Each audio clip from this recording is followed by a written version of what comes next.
Hello دوستو، السلام علیکم۔ آپ سب کو ہمارے یوٹیوب چینل برق رفتار میں دل کی گہرائیوں سے خوش آمدید کہتے ہیں۔ دوستو، آج ہم آپ کو ایک ایسے ملک کی سیر کروانے جا رہے ہیں جو بظاہر بہت خوبصورت، ترقی یافتہ اور پرسکون نظر آتا ہے، لیکن اس کی تاریخ میں ایسے راز، ایسے واقعات اور ایسے سچ چھپے ہوئے ہیں جو شاید آپ نے پہلے کبھی نہیں سنے ہوں گے۔ آج کی اس ویڈیو میں ہم بات کریں گے اسپین کی، ایک ایسا ملک جہاں علم نے جنم لیا، طاقت نے عروج دیکھا، پھر زوال نے سب کچھ بدل دیا۔ لیکن دوستو، ویڈیو شروع کرنے سے پہلے آپ سے ایک چھوٹی سی درخواست ہے۔ اگر آپ نے ہمارا چینل ابھی تک سبسکرائب نہیں کیا تو ابھی سبسکرائب کر لیں اور ساتھ موجود گھنٹی کے بٹن پر کلک کریں تاکہ ہماری ہر نئی ویڈیو آپ تک پر وقت پہنچ سکے۔ ویڈیو کو لائک کریں اور شیئر کریں۔ ویڈیو کو آخر تک لازمی دیکھیں کیونکہ اصل حقائق آخر میں سامنے آئیں گے۔ تو چلو دوستو، شروع کرتے ہیں آج کی اس زبردست اور حقیقت پر مبنی ڈاکیومنٹری ویڈیو کو۔ 1492 میں یہ صرف ایک تاریخ نہیں تھی، یہ وہ وقت تھا جب اسپین کی تاریخ نے ایک نیا اور خطرناک رخ لیا۔ آج اسپین کو دنیا ایک خوبصورت سیاحتی ملک کے طور پر جانتی ہے، لیکن بہت کم لوگ جانتے ہیں کہ اس خوبصورتی کے پیچھے ایک لمبی اور دردناک کہانی چھپی ہے۔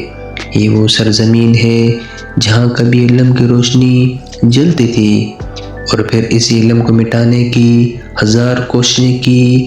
جس ملک کے پاس دنیا کا سونا آیا، وہی ملک آخر میں کمزور کیوں ہو گیا؟ آج ہم آپ کو اسپین کی وہ حقیقت دکھانے جا رہے ہیں جو اکثر کتابوں اور ویڈیوز میں مکمل نہیں بتائی جاتی۔ اسپین میں انسان ہزاروں سال پہلے آباد تھے۔ رومیوں سے پہلے یہاں ایسے قبائل رہتے تھے جو کھیتی باڑی کرتے تھے، تجارت جانتے تھے اور پہاڑوں سے دھات نکالتے تھے۔ اسپین کی سرزمین انتہائی زرخیز تھی اور اس کی جگہ بہت اہم تھی، اس لیے ہر بڑی طاقت اس ملک پر گہری نظر رکھتی تھی۔ جب رومی اسپین آئے تو انہوں نے اس کا نام ہسپانیہ رکھا۔ انہوں نے سڑکیں بنائیں، پل تعمیر کیے، شہر بسائے، لیکن حقیقت یہ ہے کہ اسپین رومیوں کے لیے صرف ایک ذریعہ تھا، فوج کے لیے نوجوان اور خزانے کے لیے سونا۔ سن 711 میں طارق بن زیاد اسپین پہنچے۔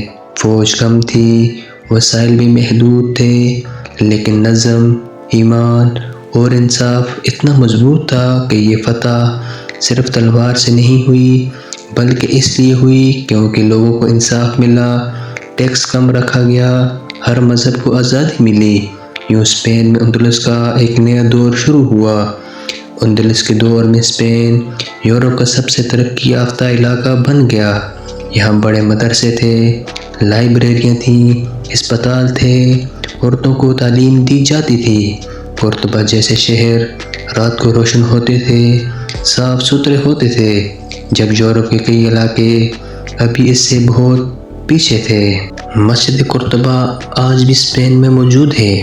یہ عمارت ثابت کرتی ہے کہ مسلمان صرف حکمران نہیں تھے بلکہ علم اور فن کے ماہر بھی تھے۔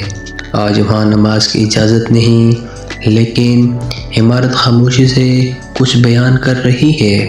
سن 1492 میں غرناطہ مسلمانوں کے ہاتھوں سے نکل گیا۔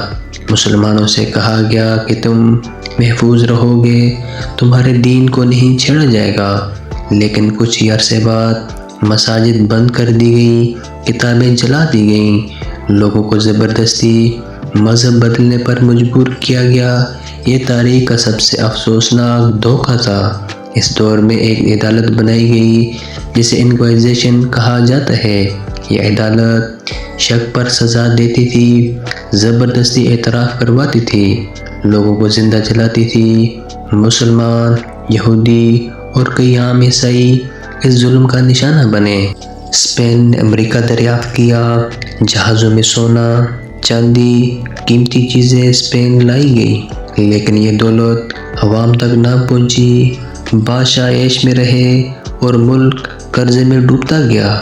یوں دولت اسپین کے لیے فائدے کے بجائے نقصان دہ بن گئی۔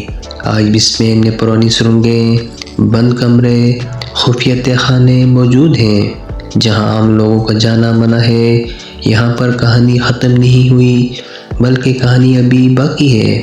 آج اسپین ایک جدید ملک ہے لیکن مسائل اب بھی پہلے کی طرح موجود ہیں۔ شاہی خاندان پر کرپشن کے الزامات، خفیہ دولت کے سوالات اٹھتے رہتے ہیں۔